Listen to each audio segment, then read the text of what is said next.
They brought gods. They brought fleets that erased stars.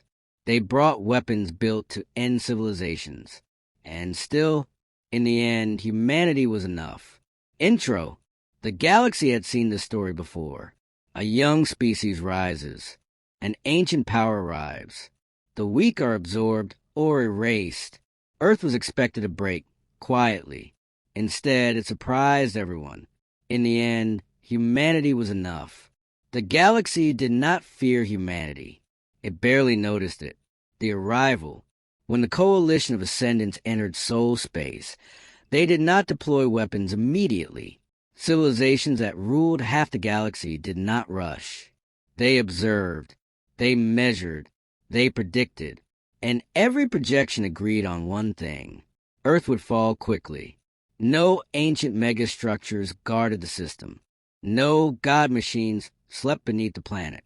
No fleets large enough to matter waited in orbit. Humanity's defenses were adequate. Its unity was questionable. Its technology impressive, but not exceptional.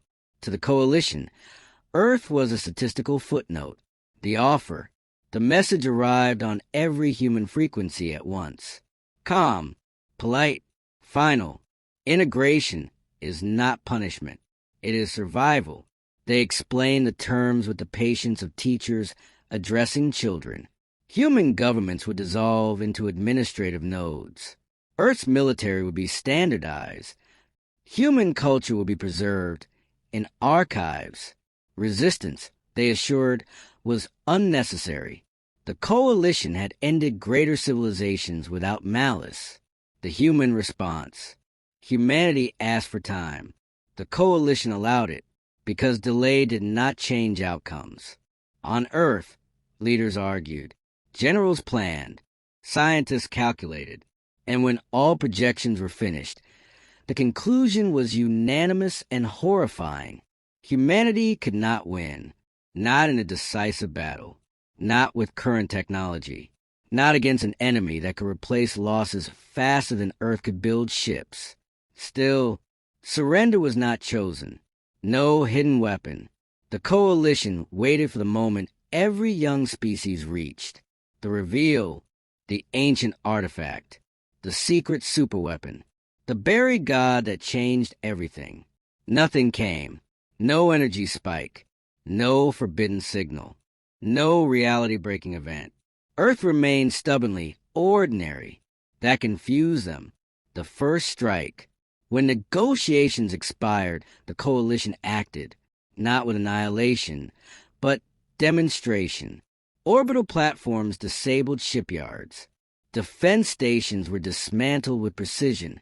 Human fleets were outmatched, outmaneuvered, and pushed back. Losses were heavy. Yet Earth did not collapse. Human ships retreated, regrouped, adapted.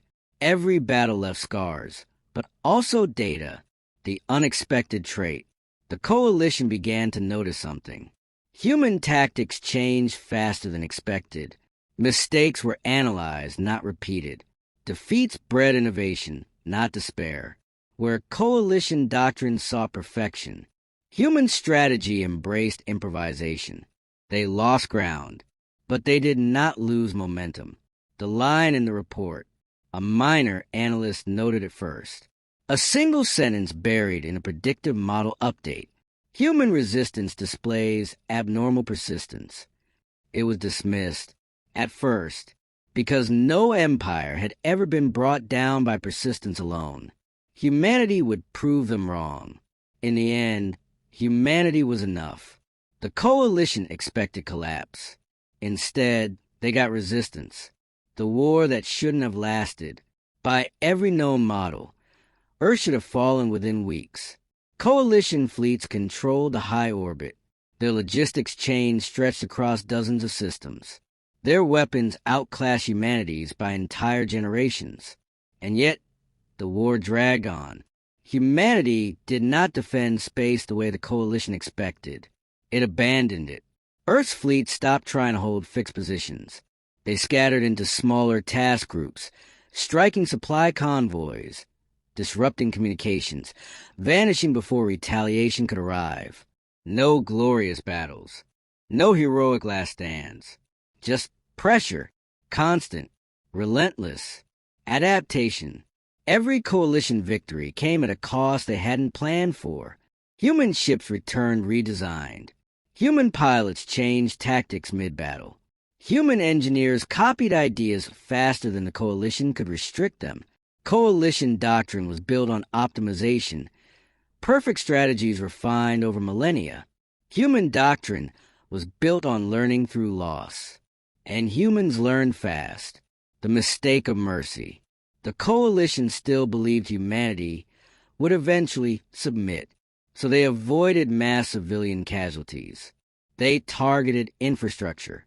They disabled, not annihilated. They believed restraint would speed surrender.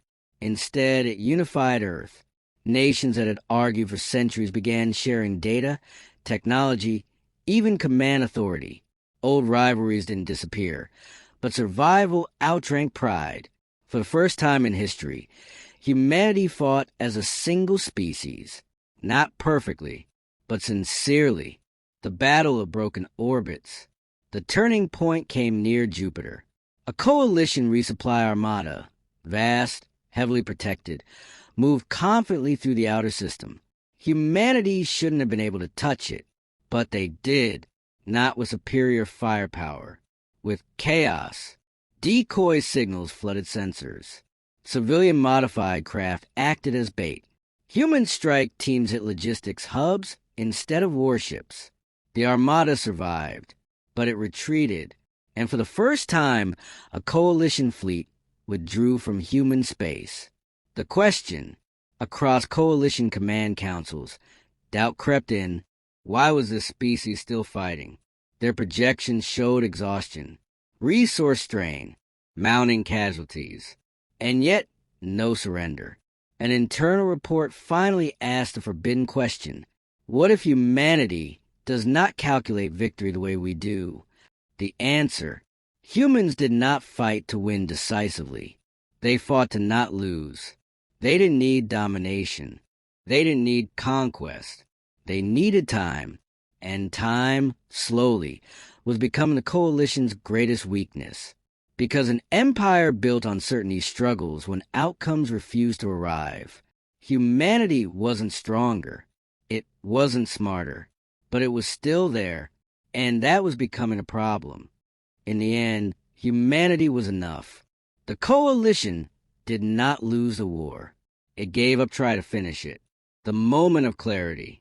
Years after first contact, coalition command models finally broke. Not because of defeat, but because outcomes stopped converging. Humanity should have been exhausted. Its industry should have collapsed. Its fleet should have been scrapped.